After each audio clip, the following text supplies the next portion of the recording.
Israeli काबीना ने गजा पर मुकम्मल फौजी कंट्रोल के मुतनाज़ मंसूबे की मंजूरी दे दी। इसराइली फौज ने गजा के शिमाली हिस्से में रिहायशियों को जबरी इनखला का हुक्म दे दिया, जिससे फौजी ऑपरेशन में वसअत का खदशा जाहिर किया गया। वज़ीर आज़म नेतन्याहू ने कहा कि वो अपनी सलामती के लिए गजा के तमाम इलाकों का कंट्रोल संभालना चाहते हैं। हम इस पर तसल्लुत नहीं करना चाहते, हम इसे अरब अफवाज के हवाले करना चाहते हैं जो हमें धमकी दिए बगैर इस पर सही तरीके से हुकूमत करेंगी और गजा वालों को अच्छी जिंदगी देंगी। गजा पर कब्जे से मुतालिक फैसले पर सेहूनी आर्मी चीफ फट पड़े। काबीना इजलास में शदीद तहफ़्फ़ुज़ात का इजहार कर दिया। कहा, मैदान जंग में इंसानी और तिबी बहरान जन्म ले रहा है। मौजूदा मनसूबा कैदियों की जिंदगियाँ खतरे में डाल सकता है। फौजी थकन का शिकार हैं। फौजी गाड़ियों को मुरम्मत की ज़रूरत है।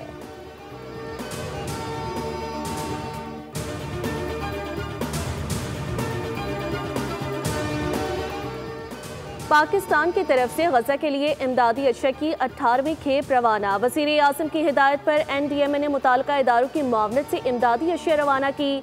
पाकिस्तान की जानिब से भिजवाई गई अशिया में खुश्क राश, अद्वियात और पका पकाया खाना शामिल है। वफाकी वज़ीर इत्तलात अताउल्लाह तारर का कहना है कि पाकिस्तान ने हमेशा इसराइली बर्बरियत के खिलाफ आवाज़ उठाई।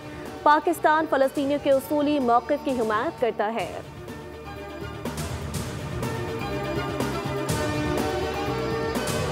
IT बरामदात $30 अरब तक ले जाने के लिए डिजिटल एकोसिस्टम मुतारिफ करवाया जा रहा है। वज़ीर आज़म की आइंदा बरसों के सालाना अहदाफ और दरकार इक़दामात पर जामिया लाइहा अमल पेश करने की हिदायत। NITV और वज़ारत इंफॉर्मेशन टेक्नोलॉजी के इक़दामात से मुताल्लिक़ इजलास से गुफ्तगू करते हुए वज़ीर आज़म ने कहा, पाकिस्तान की डिजिटाइजेशन से मईशत की तरक्की और इसे असरी तकाज़ों से हम आहंग करने के लिए तरजीही बुनियादों पर इक़दामात उठा रहे हैं। IE ऑफिस के इत्तलाक़ से सरकारी दफातर में पेपरलेस गवर्नेंस की बदौलत वक्त और वसाइल दोनों की बचत हो रही है।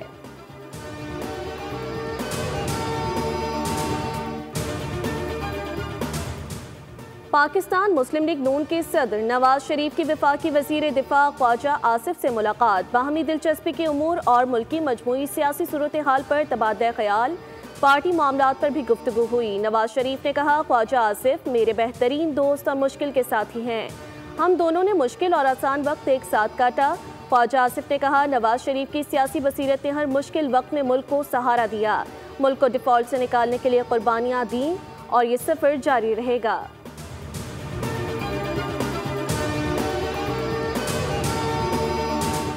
वज़ीर आला पंजाब मरियम नवाज से लाहौर में ऑस्ट्रेलियन हाई कमिश्नर नील हॉकिंस की अलविदाई मुलाकात। पाकिस्तान में शानदार खदमात के इख्तिताम पर खराज तहसीन।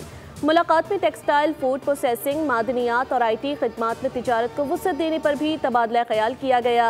मरियम नवाज ने कहा, पाकिस्तान और ऑस्ट्रेलिया के बाहमी रवाबित और दो तरफा ताल्लुकात खास अहमियत के हामिल है।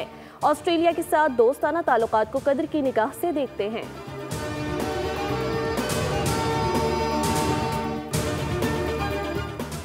PTI को बड़ा धचका। कौमी असम्बली से 3 अहम ओहदे और कमेटियों की रुकनियत वापस ले ली गई।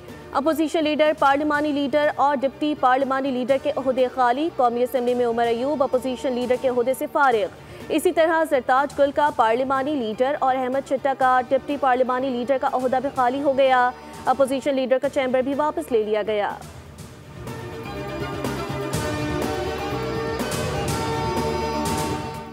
और मुसल्लह अफवाज ने भारत को इबरतनाक और तारीखी शिकस्त दी। सिंध हुकूमत रोज़ाना की बुनियाद पर तकरीबात का इनेकाद कर रही है।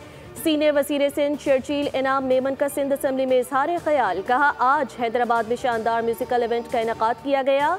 11 अगस्त को अक़लियतों के साथ यौम आज़ादी के प्रोग्राम्स कर रहे हैं। 13 अगस्त को कराची नेशनल स्टेडियम में ग्रैंड शो होगा।